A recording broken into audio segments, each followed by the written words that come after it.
Okay. Good afternoon.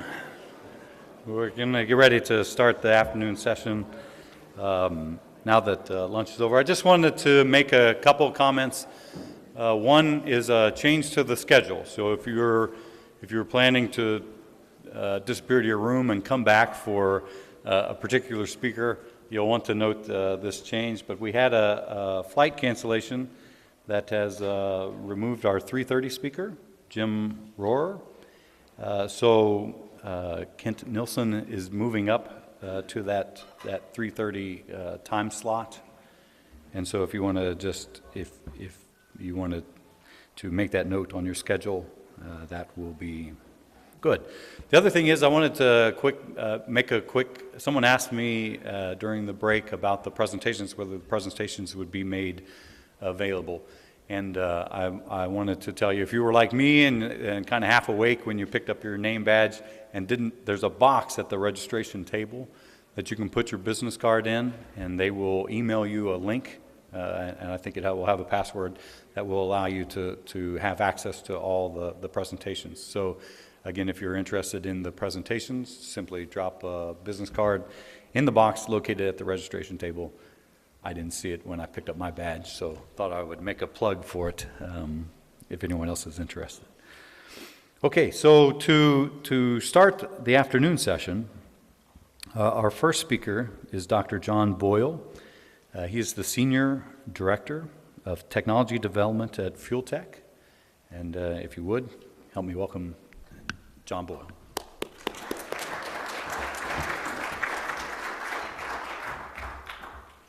Thank you very much. I started my career doing research at the Department of Energy, so it's fun to hear people plugging for more research money at the Department of Energy. I was working in the coal combustion division, and obviously there continues to be a need for research in coal combustion.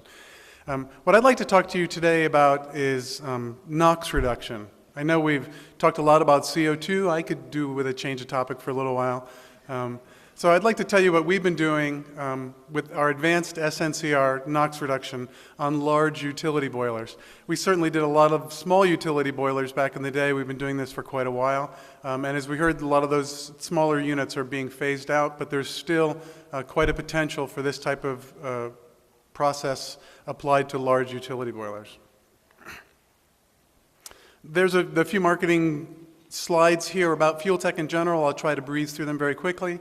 And you can pick up the presentation actually over at our booth if you want to know where all of our offices are. So what I'd like to do today is first give you a brief introduction, talk about the application of selective non-catalytic reduction on large utility boilers. What is unique about the application of this technology in scaling up to a large utility? And when I say large, I mean larger than 400 megawatts, certainly larger than 600 megawatts, up to 800 megawatts. And I will give you some application examples as well.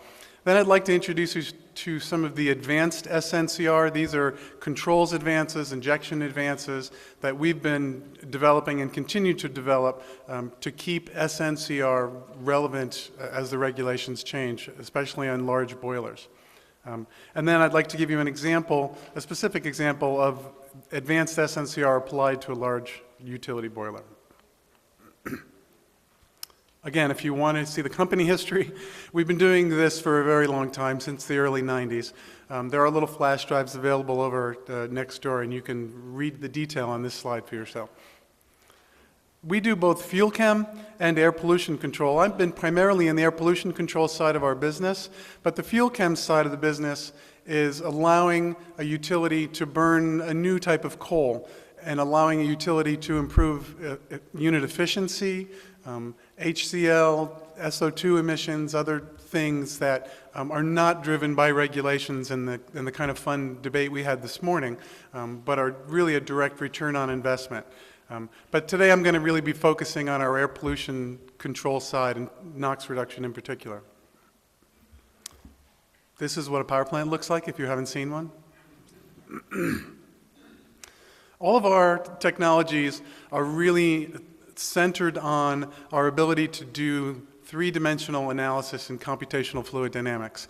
We certainly have a lot of field applications. We have injectors and pumps, and we spend a lot of time in the field. But it's really based on science. I'm one of many PhDs who work at Fuel Tech. I got my PhD in air pollution control, which seemed like a really naive thing to do in 1992. But addressing really the science of what's going on here is so important, as we heard this morning. Not just the politics or the desires, but really understanding what's possible in a utility boiler. So we begin every application with a thorough investigation, field measurements, and modeling and analysis of the units that we're treating. Our NOx control technologies have really been based in SNCR and handling aqueous urea solutions, but of course we also do low-NOx burners, over-fire air, SCR systems, and the reason I bring these up is because you can't really apply one control technology to a boiler without understanding all of the aspects of controlling a boiler.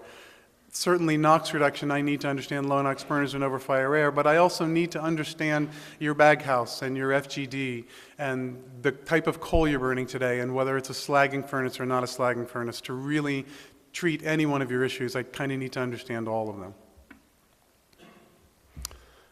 This isn't just another commercial slide for our Ultra, which is an ammonia supply system, and our XCAM system, which is an extractive method for measuring ammonia slip. But let's get to what I'm here to talk about. SNCR, if you're not really familiar with it, I've only got one introductory slide, so pay attention for the next 30 seconds. For us, it's the injection of aqueous urea droplets. It's also been done with ammonia, but most commonly, commercially, it's an aqueous urea injection in the furnace, anywhere from 25 to 70% NOx reduction, with recent advances closer to 80% even. On utility boilers, we're at the lower end of that, but it really depends upon the furnace we're treating. We have many injection options to get this urea in the furnace. We can use compressed air, just mechanical atomizers. We can use water-cooled lances that look like soot blowers to get into the furnace. We have done over 500 applications, package boilers, waste incinerators, cement kilns, all the way up to very, very large utility boilers. Obviously, we've got options for ammonia injection as well, but commercially it's really not quite as feasible a product. So what are the unique challenges in scaling SNCR up to a large furnace? First, the extensive models will predict a temperature zone in the furnace. If you inject where it's too cold, you can get residual chemical. If you inject where it's too hot, you're injecting nitrogen in the furnace and you can actually increase the NOx baseline. So we need to identify the temperature region in a really large furnace, which may be difficult to get at. We validate this with field measurements because you all know Unit 6 and Unit 7, even though they were built at the same time, are not the same unit. They have different temperature profiles. We need to get the chemical distribution into this effective zone. That's why we have so many injectors, as I talked about just a minute ago. And a large furnace, of course, offers a lot of unique challenges, especially in the more modern applications with low-NOx burners and over-fire air, because the NOx baseline is already very low, sometimes approaching 0.1, even on a coal-fired unit. The gas temperatures are very high. If you're going to go supercritical and you want to have really high exit gas temperatures.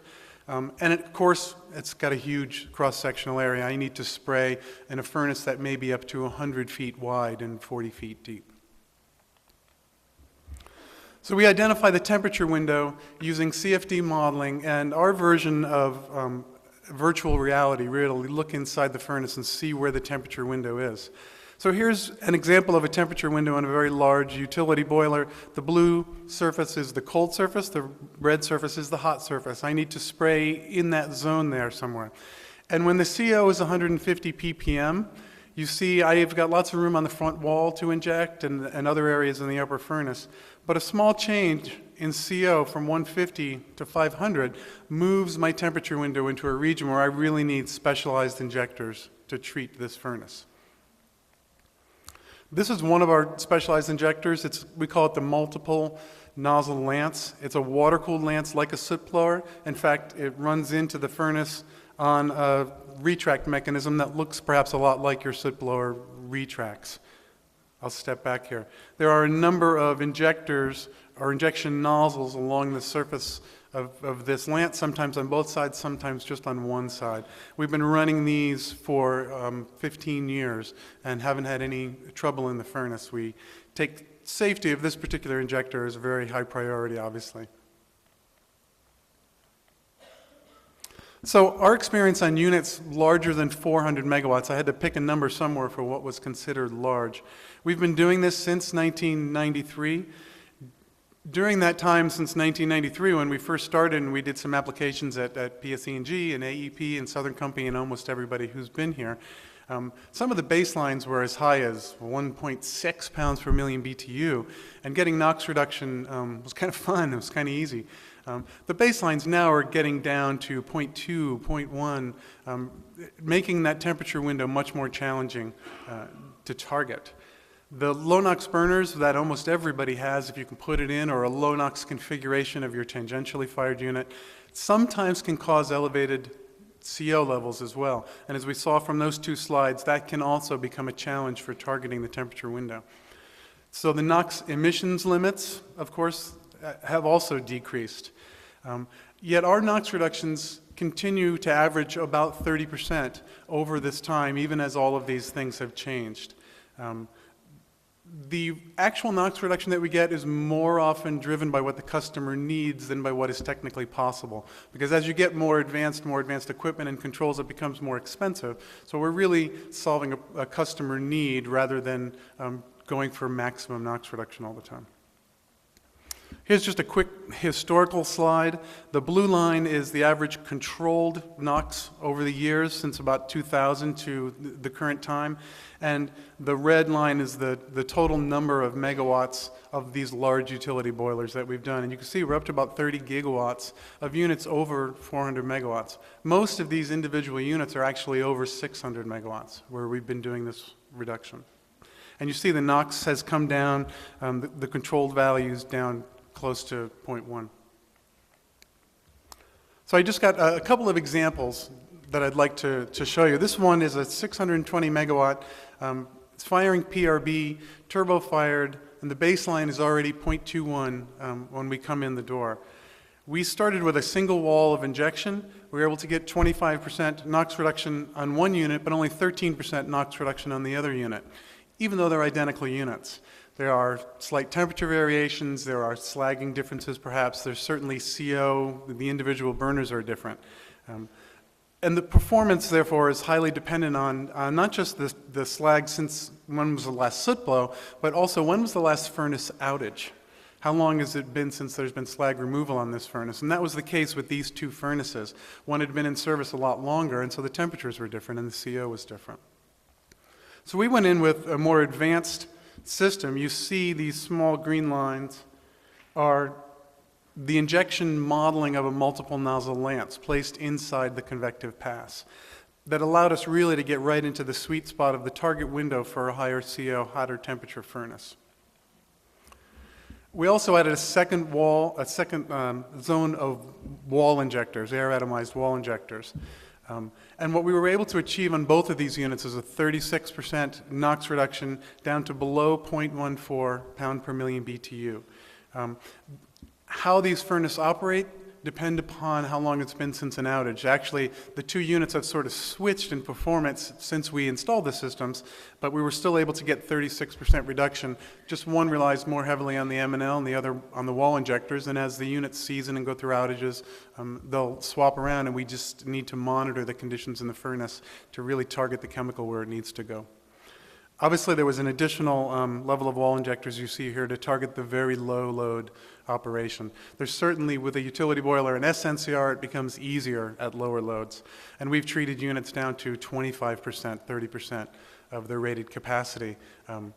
Because the furnace becomes very cool, the residence times are much longer. Example number 2 is an opposed wall-fired unit. The baseline here was already 0.17, so a bit lower NOx baseline. We had a single zone of mechanical water wall injectors providing 25% NOx reduction. This is the amount of NOx reduction that the customer needed. So we weren't going to modify this system with a lot of unnecessary equipment to get further NOx reduction because that wasn't required for them. But what we did do was, add an additional level of air-atomized injectors based upon the results that we saw originally and monitoring the furnace system, and we were able to reduce the chemical in this case by 35% by going to a more advanced SNCR application using our CFD modeling and our full range of injector options. Not the multiple nozzle lance in this case because it wasn't required. This is a picture of just some injection modeling on one of these units with the injectors coming in through the front wall, targeting a very narrow range of temperatures in the furnace.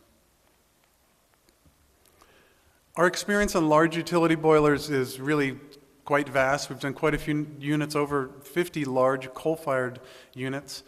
It is 10% of Fuel Tech's entire installed base are these really large units. Up to 850 megawatts was our largest. Most of these units, as I said, are over 600 megawatts.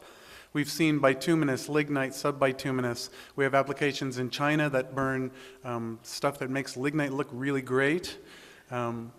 And Appalachian coals, high sulfur coal, high iron coals, in units where we've treated simultaneously with our fuel chem products to help control slagging and at the same time treating with our air pollution control technology. Oil-fired units are in this mix. There's not as many of those oil-fired units currently running as there were 15, 20 years ago. And of course, biomass, large utility biomass boiler. So what is the advanced SNCR? In this case, you have to discuss how we measure performance. We can get high performance by getting more NOx reduction, by getting better chemical utilization, that is the same performance with less chemical. We need to control our ammonia slip. That's a really important measure of performance. We need to operate across the load range, especially as these units are becoming more volatile and demand driven. We need to minimize our operating cost, and we need to keep our capital cost low. All of these are measures of performance. So our high-performance SNCR is using the most advanced diagnostics. We're continuing to look at continuous ammonia analyzers to try and tie them into our system. In this case, we're also looking at acoustic and laser temperature profiles in the furnace.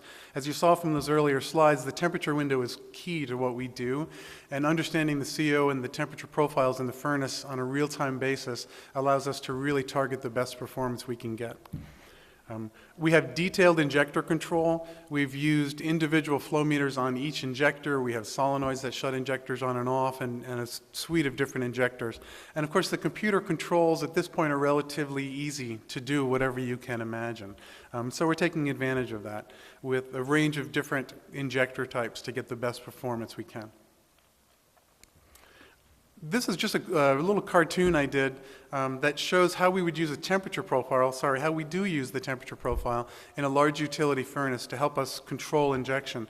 If I can understand the zones of temperatures entering my injection zone, I can select which injectors I want to have operate, how much chemical I want to have go to those injectors, what the water pressure to those injectors should be, based not only on the unit load and the NOx feedback from the stack, but also the temperature across the furnace. I could obviously do a similar picture with the CO profile in the furnace, or the moisture or the oxygen profile in the furnace. We developed this originally for waste combustion. This is where we did a lot of testing. This is an actual picture I took through an observation port in the waste combustion. It's not a coal-fired utility boiler, that's for sure. There's some sort of refrigerator or file cabinet or something burning there in the center. But you could see there's areas where things are smoldering and drying, and then all of a sudden something catches fire, and then a big load of paper shoots up, and the temperatures are moving really rapidly.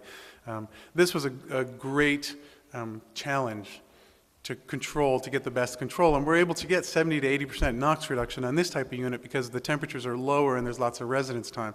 But it allowed us to develop the controls that we're using on the large utility boilers now.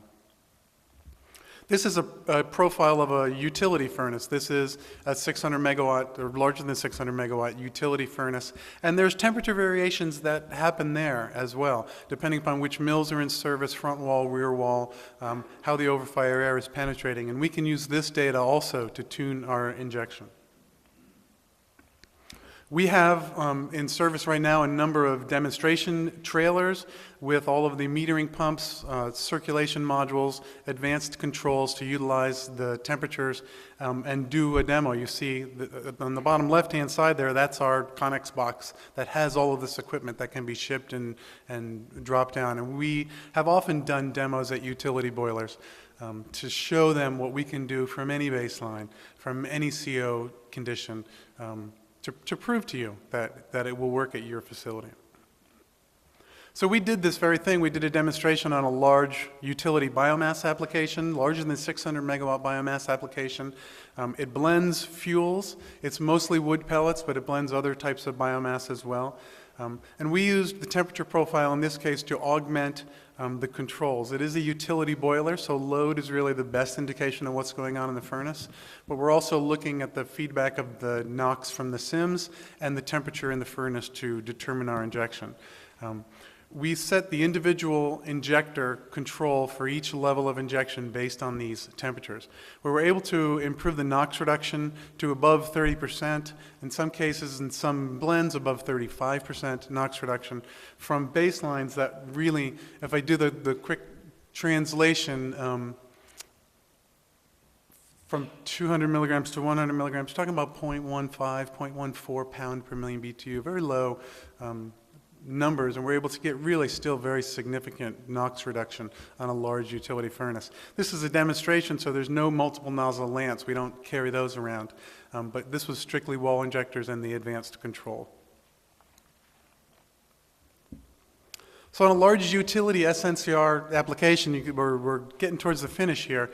It's really very effective on large furnaces. We've been doing it on many units for many years.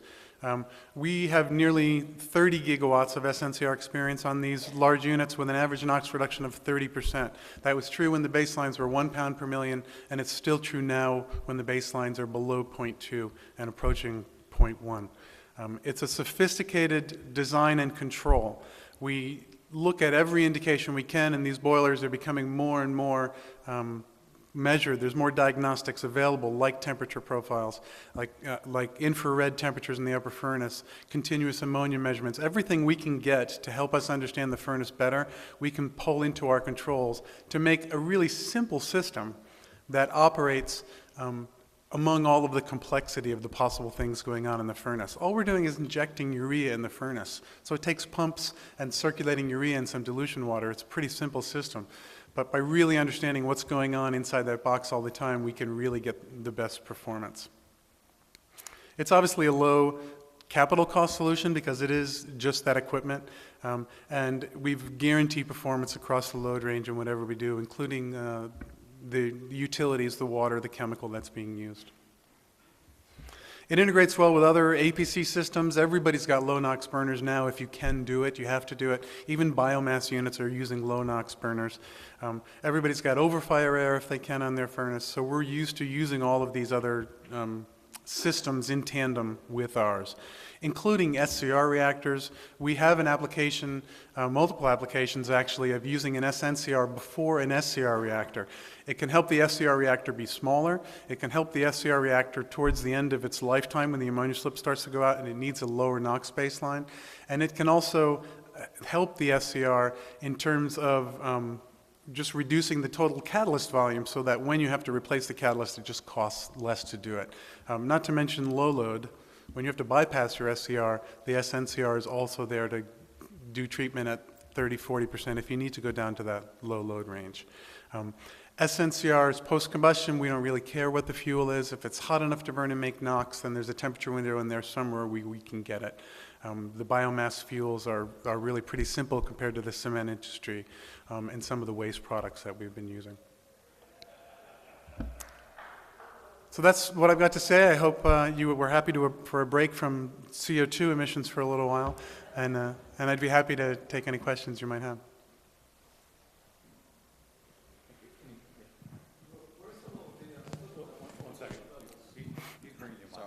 Hi, I'm Bob Gilio, Foster Wheeler. What are some of the ammonia slip levels that you guys have experienced, especially in the larger units?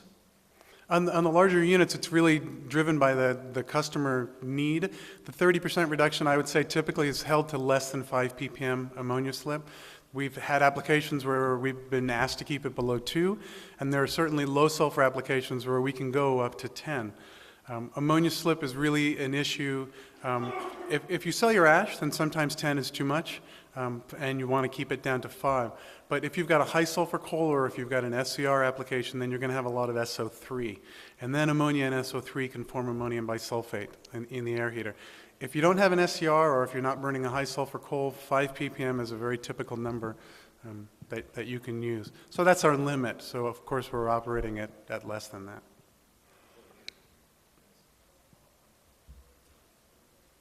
Any other questions? Okay, thank you very much.